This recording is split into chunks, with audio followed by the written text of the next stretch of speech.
ભરૂચ પાલિકાની ચૂંટણી પહેલા જ કોંગ્રેસમાં રાજકીય સ્ટન્ટનો મુદ્દો ગરમાયો છે. પાલિકાની ચૂંટણીમાં કોંગ્રેસના મેન્ડેટને લઈને ઊભા થયેલા વિવાદે હવે નવો વળાંક લીધો છે. પહેલા મેન્ડેટ કાંડ અને ત્યારબાદ લેટર કાંડ સામે આવતા પાર્ટીની અંદર ભારે ગૂંચવણ અને અસંતોષનો માહોલ સર્જાયો છે. ફોર્મ ચકાસણીની પ્રક્રિયા દરમિયાન હજુ પણ આ સમગ્ર મુદ્દો પેન્ડિંગ હોવાને કારણે કાર્યકરો અને સમર્થકોમાં અનિશ્ચિતતા વધી રહી છે. વોર્ડ નંબર 2 માંથી કોંગ્રેસ પક્ષ તરફથી સામસામે 2 ઉમેદવારો દ્વારા ફોર્મ ભરાતા રાજકીય વાતાવરણમાં ગરમાવો જોવા મળી રહ્યો છે. કુતબુદ્દીન પટેલ અને શમશાદ અલી સૈયદ બંને ઉમેદવારી નોંધાવતા બાદમાં પ્રદેશ સ્તર પરથી બંને ઉમેદવારોના સમર્થનમાં અલગ અલગ પત્રો આવતા કાર્યકરો અને સમર્થકોમાં નારાજગી ફાટી નીકળી છે. પ્રદેશ નેતૃત્વ દ્વારા સમાજને અંદરોઅંદર લડાવવાનું કામ કરવામાં આવ્યું હોવાનો ગંભીર આક્ષેપ પણ સામે આવી રહ્યો છે. રાજકીય નિરીક્ષકોના મતે આ પ્રકારની ગૂંચવણથી પાર્ટીની છબી પર નકારાત્મક અસર પડી શકે છે.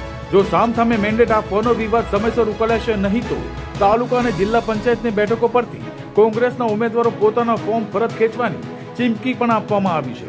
પરિણામે ભરૂચ કોંગ્રેસમાં આંતરિક કલે ખુલ્લેઆમ સપાટી પર આવ્યો હોવાનું સ્પષ્ટ બની રહ્યું છે. આજરોજ ફોર્મ ચકાસણીની પ્રક્રિયા દરમિયાન અમે વોર્ડ નંબર 2 ના ઉમેદવારો હાજર રહ્યા હતા. નવાઈની વાત એ છે કે અક્ષર 4 ઉમેદવારો હોય છે, પણ આજે 6 હતા.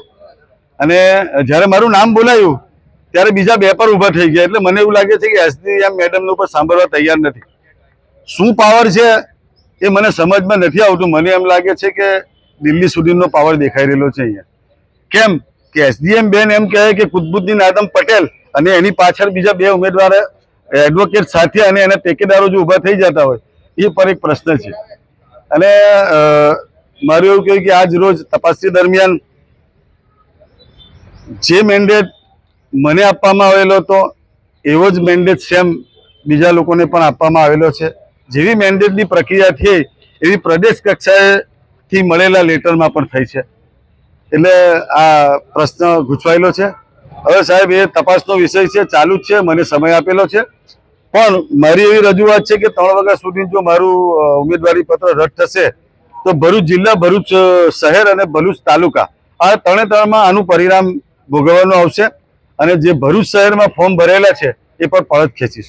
બિલકુલ એમને મને સાઇન કરેલી આપેલી છે કે તમારું ફોર્મ અગર રદ થશે તો અમે પણ અમારી ઉમેદવારી પરત ખેંચીશું. 3 વાગ્યા સુધી તમારે જે કંઈ ડિસિઝન લેવાનું હોય એ લઈ લો. 3 વાગ્યા સુધી અમને સમય આપેલો છે કે તમારે જે કંઈ રજૂ કરવું એ કરો.